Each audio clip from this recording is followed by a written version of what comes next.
Are you thinking about buying a 3D printer?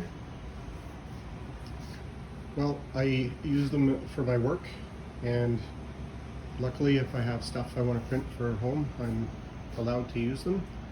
But I highly recommend, if you like to fiddle or you need to make gadgets, buy one. So I've got a resin printer, I've got a printer that will do flexible filament, and then I've got a printer that will do your standard ABS type filament. And one of the projects we've been working on is we have what's called a lung counter. So if you have a situation where a person had been in contact with some radioactive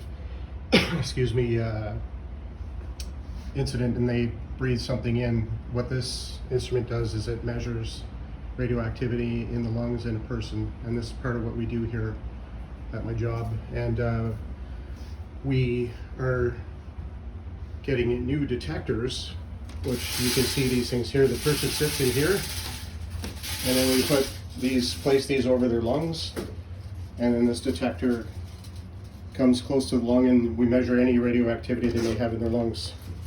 So these detectors, they need to be cooled, super cooled, using liquid nitrogen, and it's kind of becoming outdated technology, whereas now they have detectors with a integrated cooling system into it where you don't need to change this liquid nitrogen every couple of days because it off gases, and the risk is if it runs low you could damage the detector. So what I actually did is I got the specs from the manufacturer for the new detector, as you can see here in CAD, and I 3D printed it. And then with the help of one of my colleagues, we were able to retrofit the old holder, which you can see here, and it has a metal plate underneath. We're able to accommodate the design in CAD, and this is just a mock-up right now, to basically hold this detector in the proper position. And the beauty is I don't have to use the real one, which is actually at the manufacturer right now, just getting a slight modification.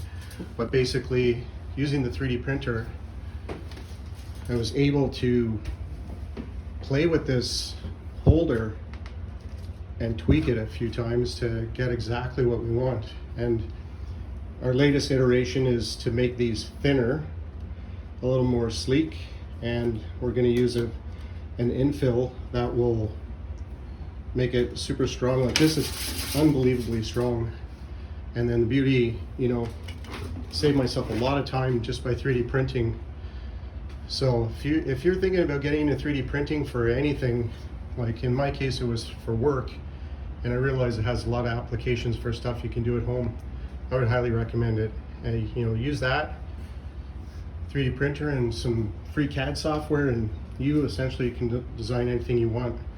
And you can use these filament style 3D printers, or what we have over here, standard resin printer, which you could buy for home.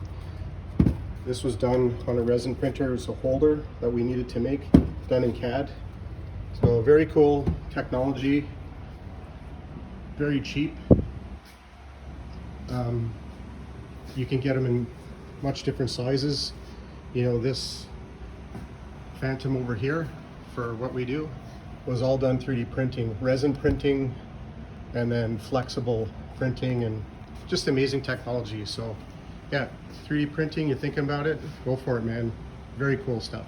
Cheers. If you like this video, hopefully you got something out of it and thought it was interesting, please subscribe. I'll do more, as whenever I cross something interesting and new. Take care. Thanks.